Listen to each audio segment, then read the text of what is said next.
안녕하세요. 60일 성경 일독 11차 두 번째 시간입니다. 첫 번째 시간에는 우리가 모세의 고별 설교인 신명기를 모두 다 마쳤습니다. 그리고 두 번째 시간, 지금은 여호수아를 들어가서 여호수아 1장부터 5장까지 읽도록 할 텐데요. 여호수아를 읽기에 앞서 이 책에 나온 여호수아와 관련된 부분들을 좀 읽어드리려고 해요. 그러면 우리가 여호수아서를 읽을 때 보다 쉽게 이해할 수 있기 때문에 이 책의 내용을 발췌해서 조금 읽어드리고 여호수아를 읽도록 하겠습니다. 세 번에 걸친 마지막 고별 설교를 끝으로 하고 위대한 종 모세는 죽습니다. 이제는 모세의 후임 여호수아를 쫓아 요단강부터 건너야 드디어 가나안에 들어가게 됩니다. 여호수아 하면 얼른 땅 찾기가 생각나야 합니다. 사실 400여 년 전 그들의 조상 아브라함, 이삭, 야곱이 살았던 땅, 그 땅입니다. 이집트에서 종살이하다 나온 세대들의 후손, 광야에서 태어난 젊은 청년들에게 하나님께서 주시려고 하는 땅이 바로 그들 조상들이 발붙이고 살았던 땅입니다. 이미 이 사실은 아브라함에게 가르쳐 주셨습니다. 창세기 15장에서 하나님의 목숨을 걸고 반드시 지키리라 언약하신 그대로 이렇게 신실하게 이루시는 장면입니다. 여호수아는 약속을 지키시는 신실하신 하나님을 경험하는 책입니다. 아브라함에게 가르쳐 주셨다는 그 내용이 창세기 15장 16절에 나와요. 보면 창세기 15장 16절 내용이 하나님께서 아브라함한테 이렇게 말씀하시거든요. 내 자손은 손자의 손자때가 되어서야 이 땅으로 다시 돌아오게 될 텐데 이것은 아모리 사람들의 죄가 아직은 벌을 받을 만큼 크지 않기 때문이다. 그러니까 이 땅은 아브라함이 살던 바로 그 땅이었던 거예요. 그런데 전에도 말했듯이 이 땅은 아브라함 때부터 이미 가나안 사람들이 살고 있었습니다. 그냥 공터가 아니었습니다. 그러므로 여호수아 하면 얼른 또 전쟁에서 땅 뺏기가 생각나야 합니다. 얼핏 보면 왜 남이 살고 있는 땅을 빼앗나? 거기 어린아이까지 다 전멸하라고 한 하나님 명령은 너무 잔인한 것이 아닌가? 하는 질문이 생깁니다. 이 대목부터는 하나님이 불공평하시고 잔인한 하나님으로 느껴져서 이런 하나님을 믿어야 되나 하는 마음이 생겼다고 말씀하시는 분들이 계십니다. 이스라엘에게 땅 뺏어주기 위해서 다른 나라에 죄 없는 어린아이, 짐승까지 다 죽이라는 하나님의 명령은 이스라엘을 너무 편애하시는 것 아닌가 하는 질문도 생깁니다.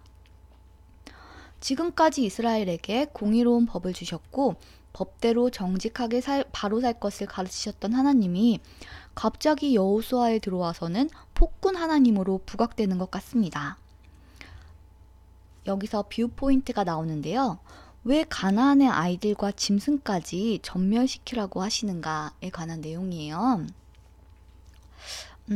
우리가 창세기 11장에서 12장 사이에서 바벨탑 사건을 봤죠? 근데 여기 보면 인류의 발전은 세상 나라라는 바벨탑을 향한다고 했습니다. 그러나 사실 태초부터 만물을 창조하신 진정한 주권자 하나님은 당신만이 왕이심을 그들에게 나타내시려는 목적으로 다른 스타일의 나라 세우기를 원하셨다고 했습니다. 그리고 이 나라를 통해 열국이 복을 받게 하시려는 계획이라고 했습니다. 그 나라가 12장에 아브라함으로 시작되는 하나님의 나라라고 했습니다.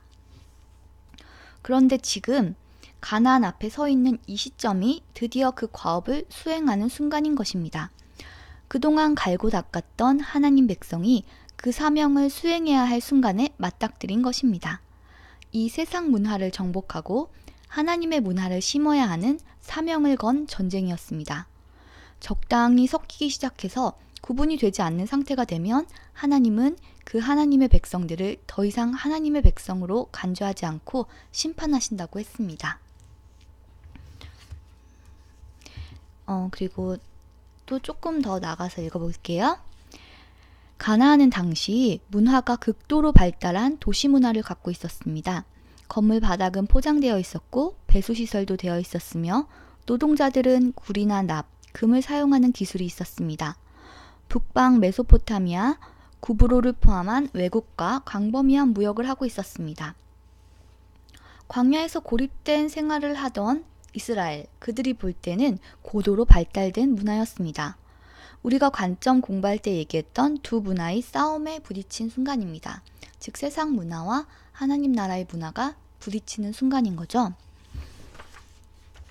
여기서 잠깐 가나안의 문화에 대해서 살펴보고 가는 게 좋을 것 같아요. 가나안의 문화에 대해서 설명된 부분이 있어서 잠시 읽어드릴게요.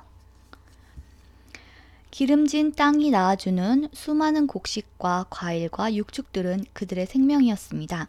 그들은 이 산물들이 암수에 의해 열매 맺고 새끼친다는 사실을 깨닫습니다. 그래서 풍요롭게 생산 잘 시키는 하나님이 필요했습니다. 이 필요가 그들의 하나님이었고 그들의 종교가 되었습니다. 참 하나님을 거부한 그들은 필요에 의해 이런 신을 창조했습니다. 그리고는 그 신을 바알이요 아세라라 이름했습니다. 바알은 태양신이며 남성을 상징합니다. 그래서 고대 종교의 우상을 보면 남성의 성기를 상징하는 우상이 많고 여성의 가슴을 강조한 우상이 많은 것입니다. 드라빔이 그런 것입니다. 아세라는 달신이며 여성을 상징했습니다. 왜 이런 남자신과 여자신을 만들었을까요? 생산물 때문입니다. 부유입니다. 이 두 신의 결합으로 많은 생산을 이룰 수 있다는 것입니다. 따라서 그들의 종교가 음란이었고 음란이 곧 생활이었습니다. 그 신들에게 바치는 가장 좋은 제물은 그들의 어린 아기였고 아기를 불태워 드린 후 곧 신전의 여자 제사장과 성관계를 하는 것이 제사법이었습니다. 자식은 생산의 상징이었습니다. 자식은 가장 귀한 것이기 때문입니다. 헌물입니다. 가장 좋은 것을 드린다는 의미입니다. 이와 같이 자기 자녀를 불살라드렸던 이곳 가나안 땅에서 수천의 영아 유골 항아리가 고고학자들에 의해 발굴되었습니다. 아골 골짜기입니다. 해골이라는 골짜기에서 말입니다. 정탐꾼을 숨겨주었던 기생 라합이 바로 이 성창이었다고 봅니다. 여기 성창은 그 신전에 있던 여자 제사장, 성관계를 하는 여자 제사장을 말하는 것입니다. 이런 문화가 바로 가나안 문화였던 거예요. 지극히 세상적인 문화라고 볼 수 있죠. 그리고 좀 떨어져서 다른 것 읽어드릴게요. 가나안은 이런 땅이었습니다. 하나님이 이스라엘에게 주시려는 땅은 그저 들어가 차지하면 되는 맡아놓은 땅이 아니라 바로 이런 극악한 종교가 화려한 문화와 함께 오랫동안 점령하고 있는 땅이었습니다. 바벨이었습니다. 세상을 상징하는 총체적 문화였습니다. 이스라엘에게는 꿈에도 그리는 낭만적인 땅이었을지 몰라도 하나님이 알고 계시는 가나안 땅은 바로 우리가 지금까지 말해왔던 세상 나라 문화를 상징하는 악한 땅이었습니다. 이런 나라를 그냥 내버려 두시지 않는다고 했습니다. 그런 문화는 결국 심판하신다고 일찍이 바벨탑 사건에서 노아 홍수에서 보여주셨습니다. 이스라엘은 하나님을 대신한 심판자로 그 가나안 땅을 밟는 것입니다. 이 심판을 하나님 백성인 이스라엘을 통해 하시는 것입니다. 하나님의 백성들이 쳐들어가서 그들을 전멸시키고 하나님 문화의 깃발을 꽂아야 한다는 것입니다. 그런 땅이 가나안이었습니다. 그러므로 그 종교와 문화에 물들어 있는 어떤 것과도 타협하거나 적당히 섞이거나 용납의 여지를 보여서는 절대로 안 되는 전쟁이 바로 이 전쟁이었습니다. 만일 그들을 전멸시키지 않으면 오히려 그 문화의 역습을 당해서 그 가나안이 이스라엘을 점령할 것이기 때문입니다. 이스라엘이 사느냐 죽느냐 하는 문제가 여기에 달려 있었습니다. 그러지 않아도 광야 1세대는 이 전쟁을 할 힘이 없어 광야에서 죽었고 이제 2세대를 40년간 훈련시켜 여기까지 왔는데 이제 섞이면 큰일입니다. 이스라엘의 정체성이 확실히 확립되어야만 대적에게 하나님 나라를 전파할 수 있는 것입니다. 즉, 세상 문화와의 전쟁에서 완전 멸절을 요구하시는 이유는 하나님의 거룩의 수준이 완전을 요구하시기 때문입니다. 그러므로 바로 이 가나안의 문화를 완전히 멸망시키는 것이야말로 지금까지 고생하며 훈련한 이스라엘의 사명이라는 것입니다. 구원은 방향성이 있어야 하고 그 방향성은 세상을 정복하는 것으로 나타난다는 그 말입니다. 이 사실을 기억하면서 왜 가나안을 완전히 멸절시켜야 하는지 이걸 생각하면서 여호수아를 읽었으면 좋겠습니다. 여호수아의 구조를 잠깐 살펴보면요. 여호수아의 구조는 4개로 나눠져요. 첫 번째는 들어감, 약속의 땅에 들어가는 것이 오늘 읽을 1장에서 5장, 그리고 내일부터 읽을 내용이 정복함, 분배함, 여호수아의 마지막 사명 이렇게 4개인데요. 정복함은 6장에서 12장까지로 약속의 땅을 정복하는 전쟁에 관한 내용이 나와요. 그래서 우리가 잘 알고 있는 여리고성 함락이라든지 아이성 함락, 기브온 전투 이런 것들이 나오고 있고요. 이게 두 번째 정복함, 그리고 세 번째는 분배함. 정복한 땅을 지파별로 분배하고 안식이 찾아오는 시기인데요. 13장에서 22장까지예요. 그리고 마지막으로 여호수아의 마지막 사명. 이것이 23장에서 24장까지로 여호수아의 고별 설교를 다룬 내용입니다. 다시 한번 들어감, 정복함, 분배함, 여호수아의 마지막 사명. 그 중에 오늘은 들어감, 약속의 땅에 들어가는 내용 1장에서 5장까지 읽도록 하겠습니다. 여호수아 1장. 모세는 여호와의 종이었습니다. 눈의 아들 여호수아는 모세의 보좌관이었는데 모세가 죽은 후 여호와께서 여호수아에게 말씀하셨습니다. 내 종 모세는 죽었다. 이제 너는 모든 백성을 이끌고 요단강을 건너가 내가 너희 이스라엘 자손에게 주는 땅으로 가거라. 나는 이 땅을 너희에게 주기로 모세와 약속하였다. 나는 너희 발바닥이 닿는 곳마다 그곳을 너희에게 줄 것이다. 남쪽의 광야에서부터 북쪽의 레바논에 이르기까지 모든 땅을 너희가 가지게 될 것이다. 저 동쪽의 큰 강 유프라테스에서부터 서쪽의 지중해에 이르는 모든 땅을 너희가 차지하게 될 것이다. 햇사람들의 땅도 너희의 것이 될 것이다.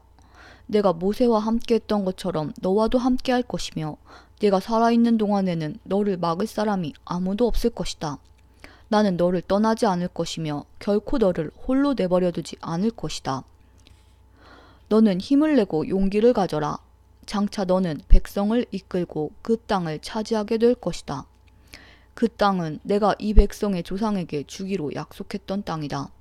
힘을 내고 용기를 가져서 내 종 모세가 너에게 준 모든 가르침을 빠짐없이 지키도록 하여라. 내가 그 가르침대로 행하면 왼쪽으로나 오른쪽으로 치우치지 않고 그대로 지키면 하는 일마다 다 잘 될 것이다. 언제나 율법책에 쓰여있는 것을 입에서 떠나지 않게 밤낮으로 소리내어 읽어라. 그리하여 거기에 쓰여있는 모든 것을 잘 지킬 수 있도록 하여라. 그러면 내가 하는 일이 다 잘되고 또 성공할 것이다. 힘을 내고 용기를 가져라. 내가 명령한 것을 기억하여라. 두려워하지 마라. 내가 가는 곳마다 네 하나님 여호와가 너와 함께 할 것이다. 여호수아는 백성의 지도자들에게 명령을 내렸습니다. 진 사이를 다니며 백성들에게 이렇게 일러두시오. 양식을 예비하시오. 앞으로 3일 후면 여러분은 요단강을 건너게 될 것이오. 여러분은 그 땅에 들어가 여러분의 하나님 여호와께서 주시는 땅을 차지하게 될 것이오. 그 후에 여호수아는 르우벤 지파와 갓 지파와 므낫세 지파 절반에게 말했습니다. 여호와의 종 모세가 여러분에게 말한 것을 기억하시오. 여러분의 하나님 여호와께서는 편히 쉴 수 있는 땅을 여러분에게 줄 것이라고 모세가 말했소. 요단강 동쪽에 있는 이 땅을 주실 것이라고 말이오. 여러분의 아내와 자녀, 여러분의 집짐승들은 여기에 남겨두어 두셨소. 그러나 여러분 중 싸울 수 있는 사람들은 여러분의 형제들보다 앞서 요단강을 건너야 할 것이오. 여러분은 형제들을 도와야 하오. 여호와께서는 여러분에게 쉴 곳을 주셨소. 주께서 여러분의 형제들에게도 쉴 곳을 주실 것이오. 여러분은 형제들이 그 땅을 얻을 때까지 그들을 도와주어야 하오. 그 땅은 주께서 그들에게 주시는 땅이오. 그들이 그 땅을 얻은 후에 여러분은 요단강 동쪽에 있는 여러분 땅으로 돌아가도 좋소. 그 땅은 여호와의 종인 모세가 여러분에게 준 땅이오. 그 말을 들은 백성들은 여호수아에게 대답했습니다. 당신이 명령한 모든 것을 우리가 지키겠습니다. 우리를 어디로 보내든지 우리는 가겠습니다.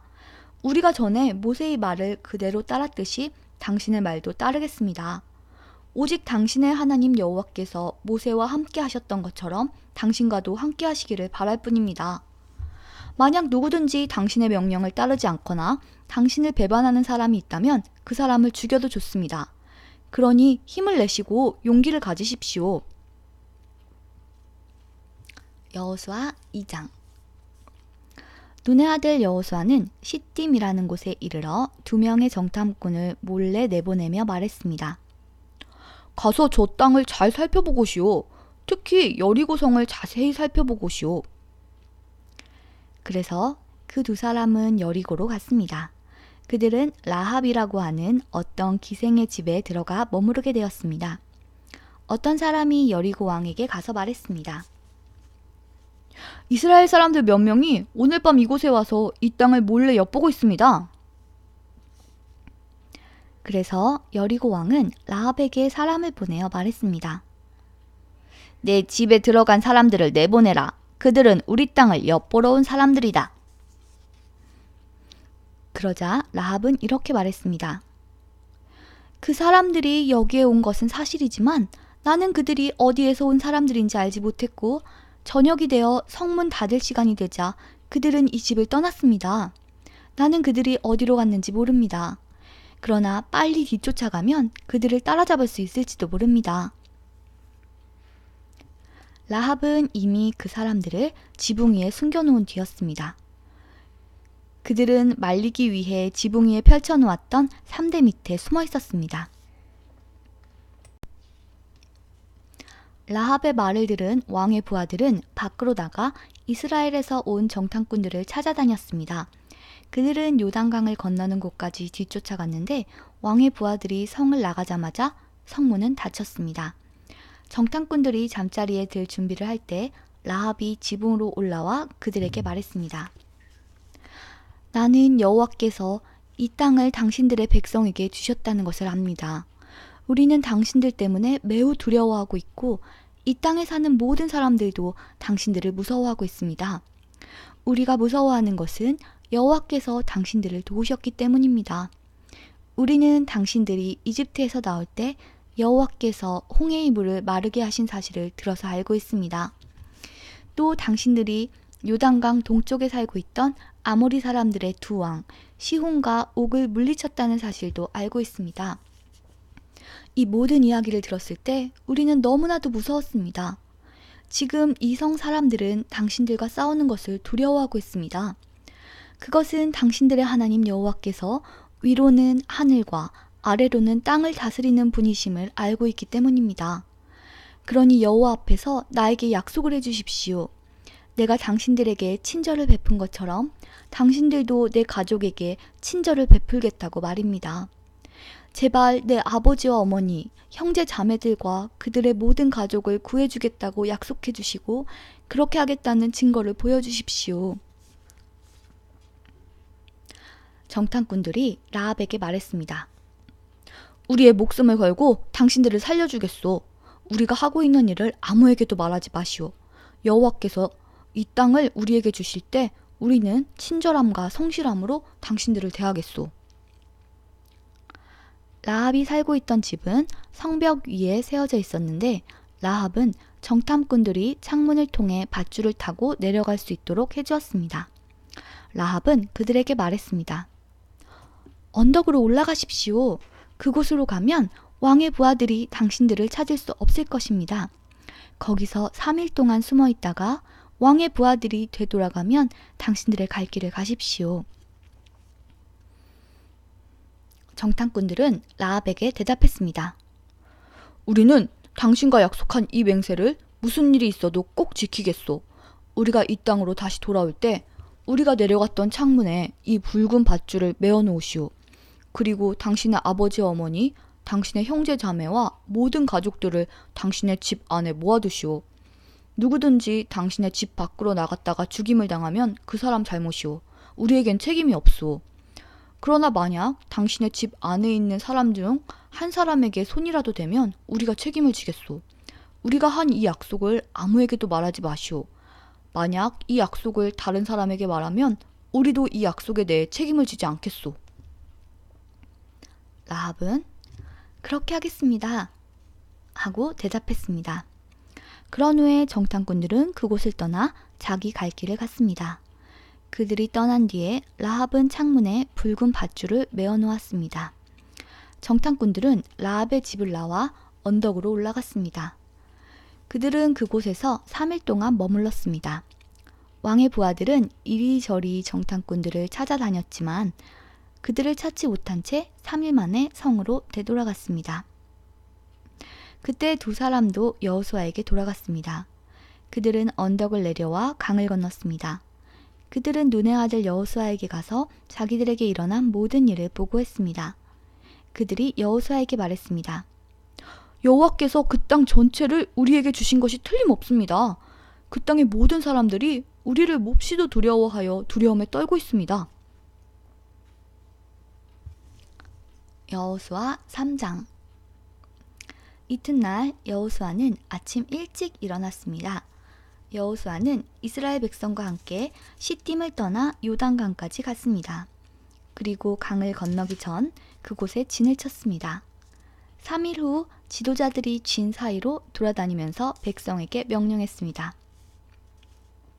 여러분은 제사장들과 레위 사람들이 여러분의 하나님 여호와의 언약궤를 메고 가는 것을 볼 것이요. 그러면 여러분은 지금 있는 곳을 떠나 그 뒤를 따라가시오. 이제 여러분은 한 번도 가본 적이 없는 길을 가게 될 것이오. 그러나 언약궤를 따라가면 어느 길로 가야 할 것인가를 알 수 있을 것이오. 언약궤를 너무 가까이 하지 말고 2000규빗 정도의 거리를 두고 따라가시오. 그 후에 여호수아가 백성에게 말했습니다. 여호와를 위해 자신을 거룩하게 하시오. 내일이면 여호와께서 여러분에게 놀라운 일을 행하실 것이오. 그리고 여호수아는 제사장들에게 말했습니다. 언약궤를 메고 백성들 앞에서 강을 건너시오. 그러자 제사장들은 백성들 앞에서 그 언약궤를 메고 갔습니다. 그때 여호와께서 여호수아에게 말씀하셨습니다. 오늘부터 내가 너를 모든 이스라엘 사람들 앞에서 큰 사람이 되게 하겠다. 그러면 백성은 내가 모세와 함께 했던 것 같이 너와 함께 한다는 것을 알게 될 것이다. 언약궤를 나르는 제사장들에게 말하여라. 그들에게 요단강가에 도착하면 물 한가운데로 들어가라고 하여라. 그리하여 여호수아는 이스라엘 백성에게 말했습니다. 이리 와서 여러분의 하나님 여호와의 말씀을 들으시오. 살아계신 하나님이 여러분과 함께 하신다는 것을 여러분은 알 것이오. 하나님이 가나안 사람, 헷 사람, 히윗 사람, 브리스 사람, 기르가스 사람, 아모리 사람, 여부스 사람을 쫓아내실 것이라는 것을 알게 될 것이오. 보시오, 온 땅의 주인이신 주님의 언약궤가 여러분보다 먼저 요단강에 들어갈 것이오. 이제 이스라엘의 12지파에서 한 사람씩 12사람을 뽑으시오. 온 땅의 주인이신 여호와의 언약궤를 메고 가는 제사장들의 발이 물속에 닿으면 강물의 흐름이 그치고 물이 흐르지 않게 될 것이오. 마치 두 개 가로막힌 것처럼 물이 멈춰 쌓이게 될 것이오. 백성들이 요단강을 건너기 위해 진치던 곳을 떠났을 때 제사장들은 백성들 앞에서 언약궤를 옮겼습니다. 추수할 때가 되면 요단강에 물이 가득 차는데 그때도 물이 넘쳐오르고 있었습니다. 언약궤를 나르던 제사장들이 강가에 도착하여 강물에 발을 내디뎠습니다. 바로 그 순간 강물의 흐름이 그치고 강물은 멀리 떨어진 아담이라는 곳까지 둑처럼 쌓였습니다. 그곳은 사르단 근처의 한 마을입니다. 사해로 흐르는 요단 강물이 완전히 말라버려서 백성들은 여리고 근처로 강을 건널 수 있었습니다. 강바닥은 완전히 말랐습니다. 이스라엘 모든 백성이 강을 건너는 동안 제사장들은 언약궤를 맨 채 강 가운데에 서 있었습니다. 이스라엘 백성들은 마른 땅을 밟으며 요단강을 건넜습니다. 여호수아 4장. 온 백성이 요단강을 다 건너자 여호와께서 여호수아에게 말씀하셨습니다. 각 지파에서 한 사람씩 12명을 뽑아라. 그리고 제사장이 서 있던 강 한가운데서 한 사람이 한 개씩 큰 돌을 골라 모두 12개를 가져오너라. 그 돌들을 오늘 밤 너희가 머무를 곳에 두어라. 그래서 여호수아는 각 지파에서 한 사람씩 뽑아 그들에게 말했습니다. 여러분은 여호와 하나님의 궤가 있는 강 한가운데로 가서 큰 돌 한 개씩을 찾으시오. 이스라엘 각 지파마다 돌 한 개씩을 찾아내야 하오. 그리고 그 돌을 어깨 위에 메고 나르시오.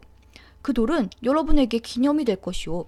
먼 훗날 여러분의 자녀가 여러분에게 이 돌들은 왜 여기에 있지요? 하고 물으면 여러분은 여호와의 언약궤 앞에서 흐르는 요단 강물이 멈추었다고 자녀들에게 말해주시오.